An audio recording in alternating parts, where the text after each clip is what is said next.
This computer. Perfect. I'll send you the file afterwards, Sensei. Perfect. So we're gonna do the presentation about Mokuso. Let me do that. I'm like really bad at Zoom. Share screen. There. Keynote. Perfect. Oh, I have Keynote. Yes, it's pretty in Keynote. So we really wanted to dive into Mokuso and basically go a little bit, go over the stages. The first thing is, what do we do in Mokuso? So the first thing we do is to clear the mind and prepare for practice. But a lot of this doesn't happen in the head like we think. It happens in the hara. We'll see that later. We also let go of past, future, and connect with the present moment. So again, really going back to the body versus thinking of the practice mentally. And then something that is probably less obvious, we're gonna harness and strengthen the energy of the hara. So we always talk of the hara as our center of equilibrium, but it's also our energetic and where your big Fudoshin, immovable mind, is anchored. So Mokuso actually is supposed to strengthen that. So as I said, hara is the lower tendon, it's the lower belly, it's probably 3 fingertips below your belly button. It's your vital source of energy. It's also your gravity center, but it's also spiritually and esoterically in Japan is your center for the spirit, for going back to being one with the universe, which is what we do when we become one with the sword in the Reiko ritual. So the hara is really a very special point at all levels, and Mokuso is supposed to work on that. A stronger hara practically beyond becoming one with the universe and all those Fudoshin very elevated goals, it really improves your focus, you feel more centered, you have less fear and less worry, more energy, more presence, which is what we always want more seme, so that comes from the hara, and less reactivity. So we're like, you know, if we make a mistake, we can go back to the center, or we're less scared of the enemy. So I love this quote from Zhuangzi: flow with whatever may happen, let your mind be free, stay centered by accepting whatever you are doing. This is the ultimate. But all of this is actually anchored in the hara. So it's really, really your place where the mind anchors. So how to Mokuso like a samurai or a Zen monk? Again, part that Zen Buddhism was so popular is because the military got the meditation from the Zen and they were like pals and they worked together because the state of mind from Zen meditation is what made the samurais be so efficient. So this is the posture, and we don't need to do it yet. We're going to practice a couple more slides. So we're sitting, says that tonight you can just be sitting on a chair or cross-legged, whatever is more comfortable, as long as you're like super stable like a mountain and your feet are planted on the floor.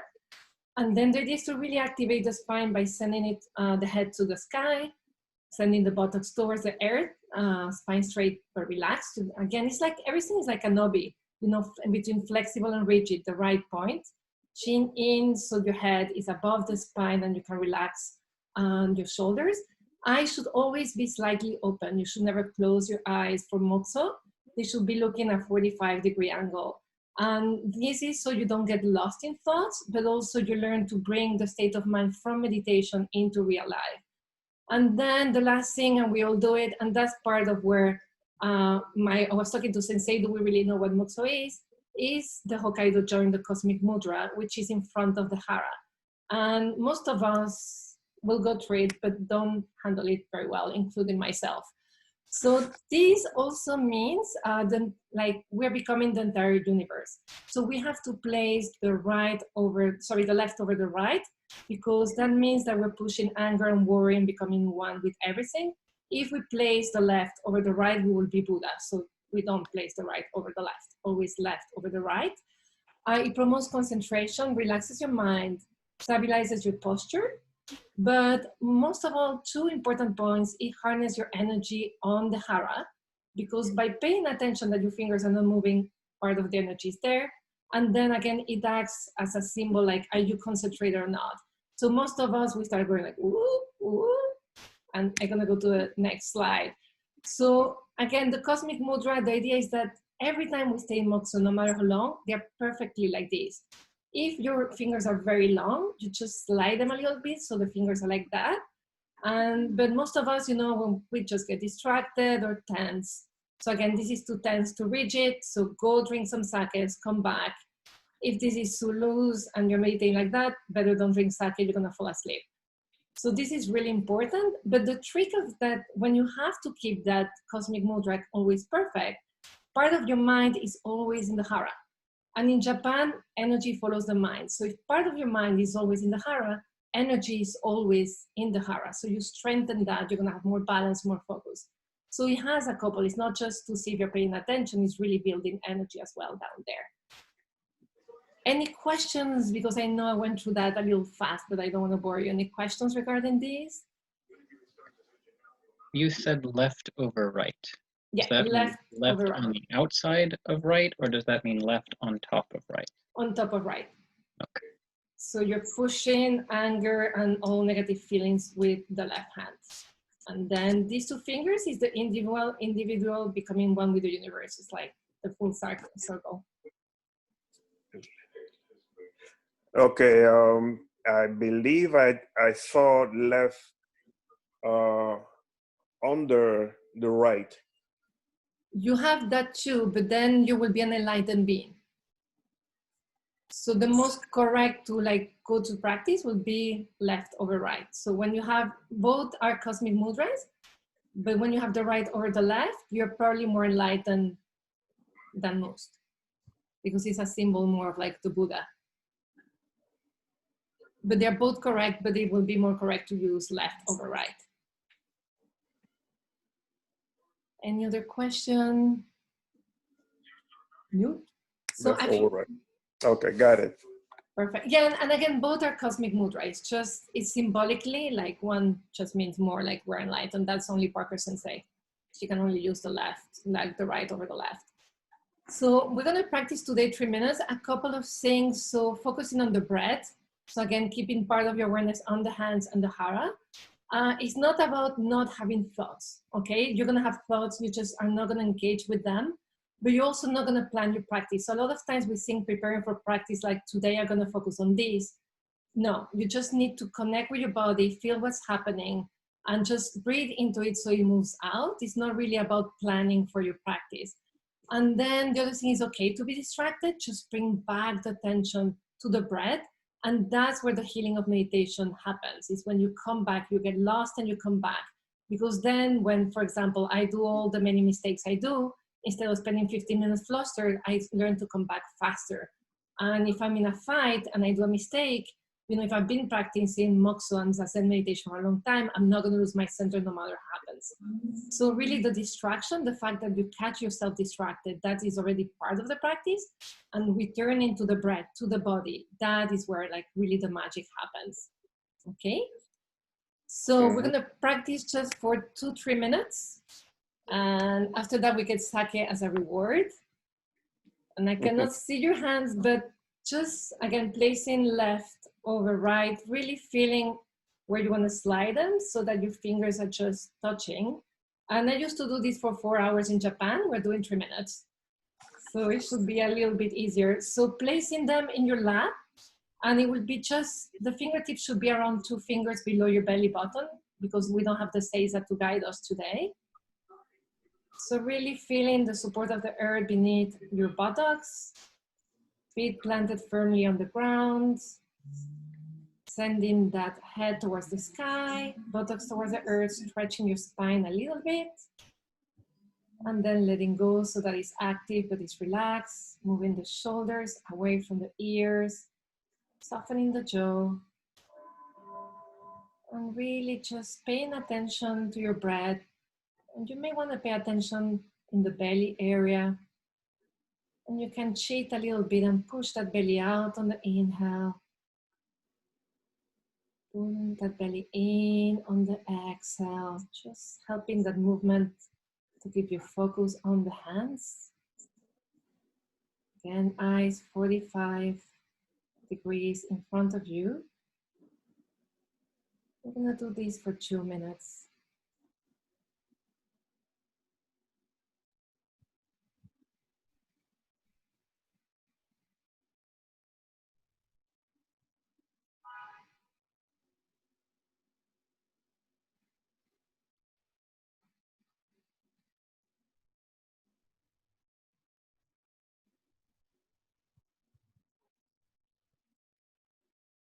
Softening into the breath.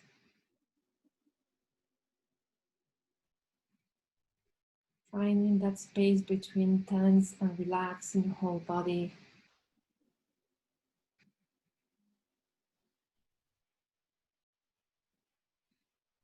Keeping awareness of the mudra. Perhaps starting your focus there and then slowly expanding it to your whole body.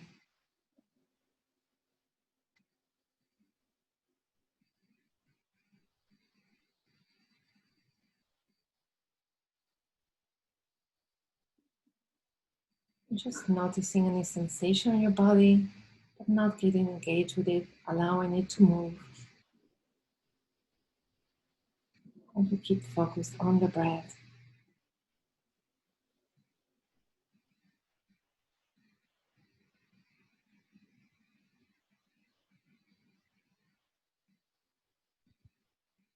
Perhaps slowing down the breath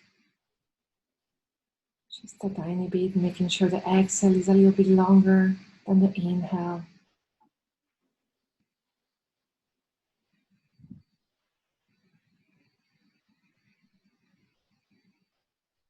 And enjoying the spaciousness in your hara, in your lower belly as you inhale, expanding that belly out.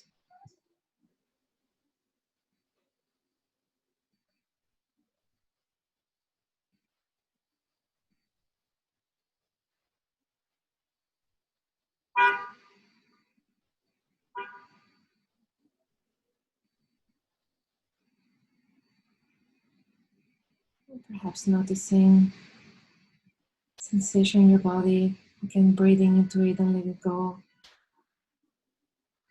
Noticing thoughts, feelings, allowing them to move like waves in the sea.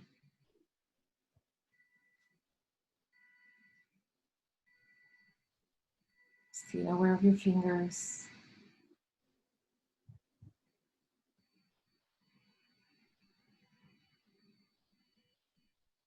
Just for a few more breaths.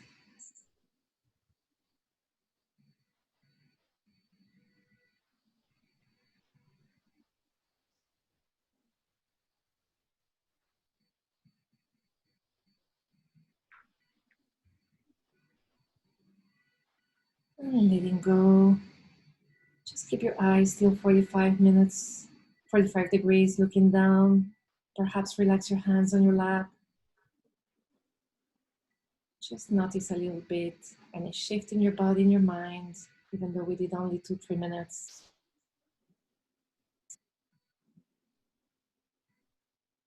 And coming back into the room, perhaps moving the shoulders, the head.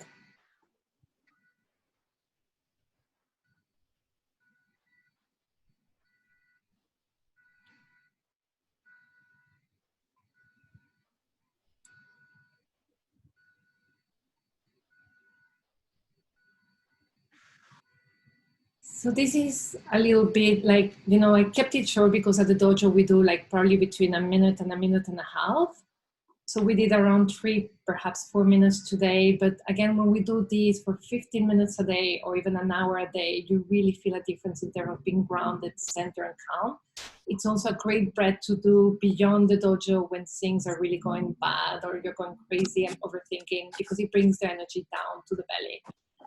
Any questions? I hope you enjoyed it. And sake, yes, Alec. So yeah, I have a question. So, it's interesting thinking about learning Mokuso at Ken-Zen, right? And the often way that we practice it from, Kendo to Iaido. And I was thinking, like, how did I learn it, right? And it's one of those lessons where you just sort of watch the person, your senpai, more senior to you, right? But I don't think we've ever, and correct me if I'm wrong, Sensei, I don't think we've ever like really dove into what Mokuso is and why we practice it and how to practice it correctly, right? And I was just remembering that over the years, it has certainly changed a lot for me in the sense of how I do it and even why I do it, right? Other than like, this is how we start class, right? So a couple questions in terms of dealing with that. your hands, right? I was thinking that one of the ways that I've noticed over the last 10 plus years, when I start Mokuso, I don't, and then Mokuso, it's usually like a kind of a gathering of energy and then placing my hands together. So sort of like bringing it, like focusing something and then placing it and then starting, or at least that's a longer start to the meditation for me, right? So I was wondering about that, right? So like, is it place your hands and then meditate, or is it that longer gather everything together and meditate?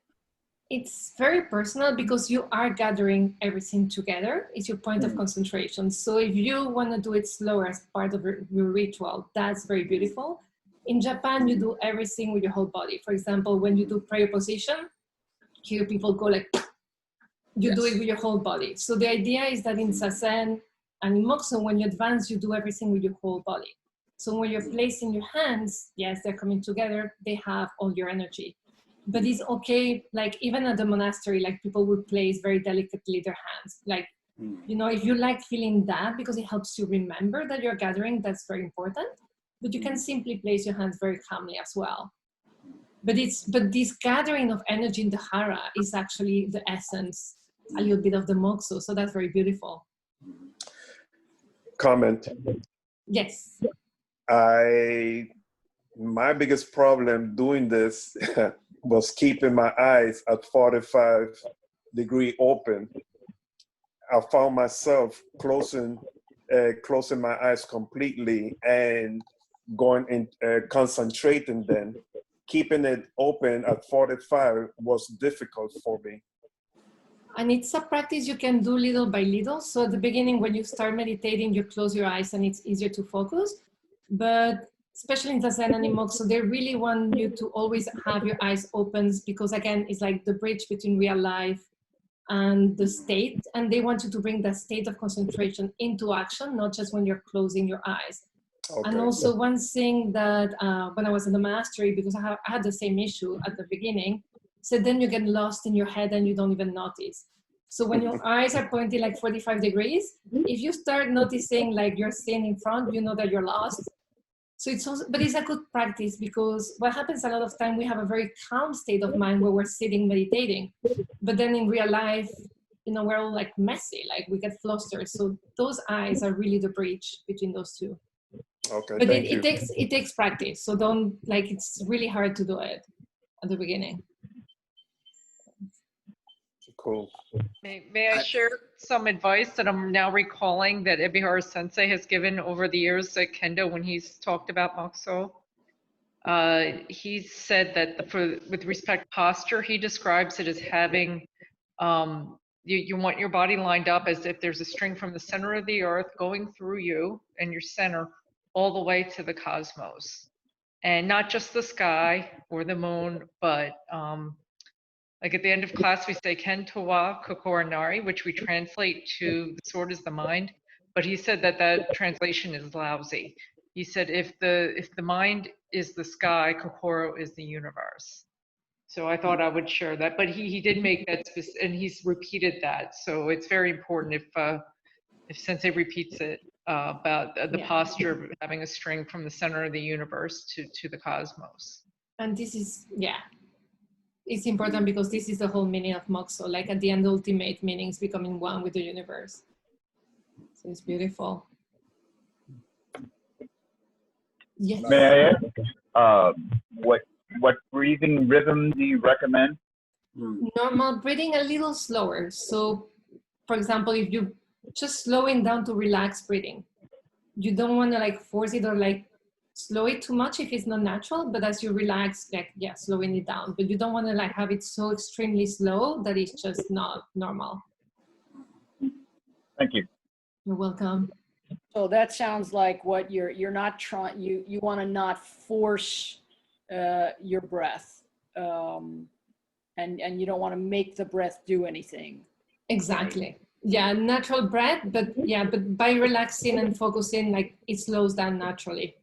Yeah, I noticed that even in that short time that we were doing it, that you know, I think you mentioned, you know, letting the breath slow down. And then I realized after 2 or 3 breaths later, that it was much, all by itself, it had stretched out. Yeah, and there is a point where it stretches. So you have like 4 breaths per minute, like when you meditate for a long time, which is also quite good for your nervous system. I hope. So when we do this in the dojo, it's for us to bring our attention and our focus to the present to get ready for practice. What is the goal of doing it for 4 hours? Well, in my case, like it was really about spiritual journey, but when you do it for 4 hours, you really, in my case, I needed grounding a lot. So it builds your grounding very much.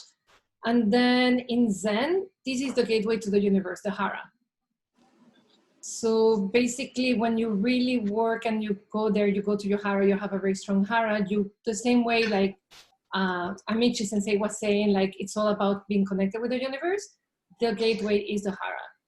So you start just becoming one with everything. So supposedly like the monks who reach enlightenment in the Zen Buddhism was like they do hours of Zazen, they do some riddles, and then they chant to get the energy moving as well. And then if you want Fudoshin, which is the state of mind that is immovable, and you know, like you need the anchor of the hara so that you can open your mind completely. So that's why it's the gateway. I don't know if that makes sense or it's too much into esoteric Buddhism. Right. I actually thought that if this went well, which I think it was very nice, I would ask you to do that second and third section in subsequent meetings of you described a 360-degree awareness, and then the Fudo Shin. Yeah, because we have I want to ask you, and then you can tell me whether or not you want to. Yeah, I'm happy if it doesn't bore people. Like there is a breathing pattern that is a little different, that you can build awareness and be aware and build presence 360. And it's a very simple breathing pattern. And then the other thing I was thinking, I didn't know everything about Fudomyo until the last 2 years, the little guy we have at the dojo. And he's a super interesting mind. And he's actually like the reason we have Fudoshin, this immovable mind. Right. An immovable mind is also, it sounds very rigid, but it's a completely different concept. So for me, like, it's really interesting to hear the story about that little guy that we always salute. Fudomyo. Yes. Yeah, Fudomyo. Fudomyo, yeah.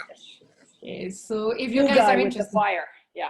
Yeah, he's the sword, the fire, the snag tooth, the evil expression. So if you guys. Also known as the Wisdom King as well.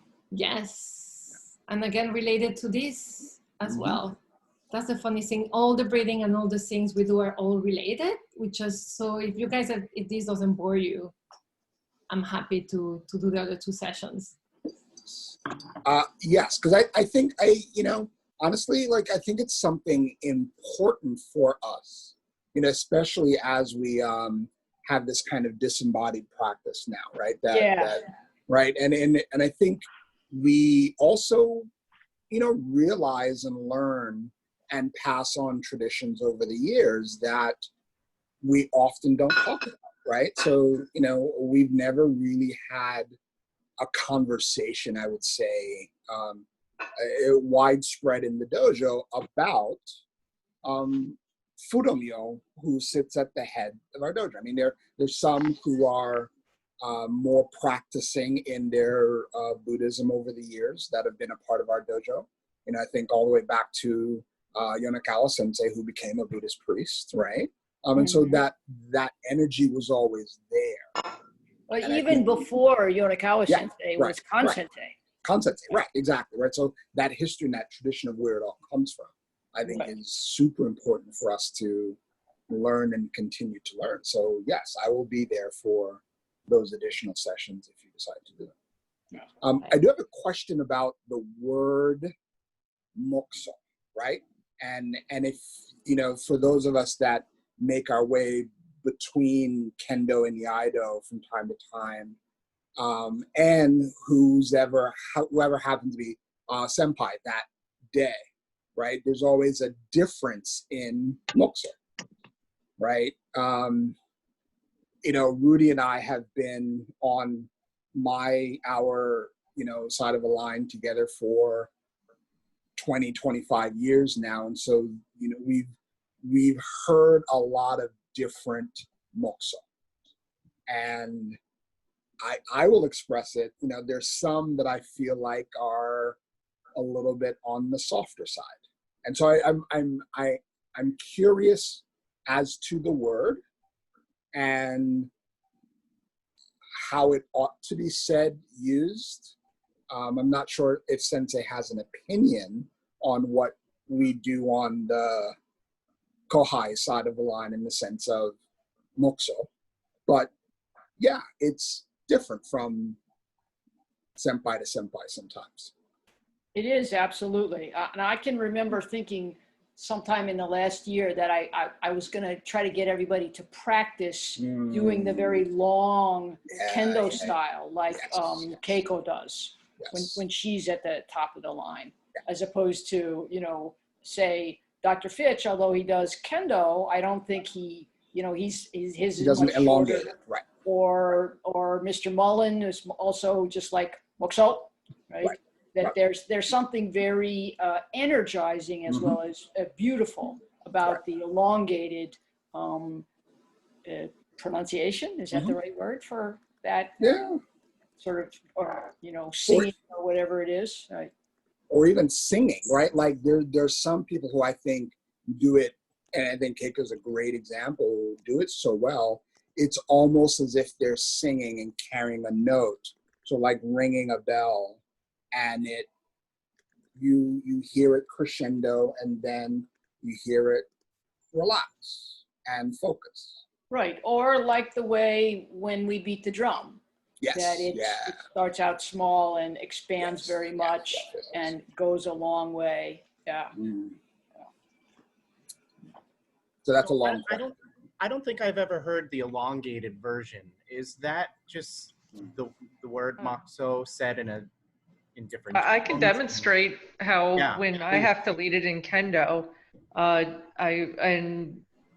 I think you know, Bieri Sensei and others the same way. So for kendo, when I'm leading, it's Mokuso.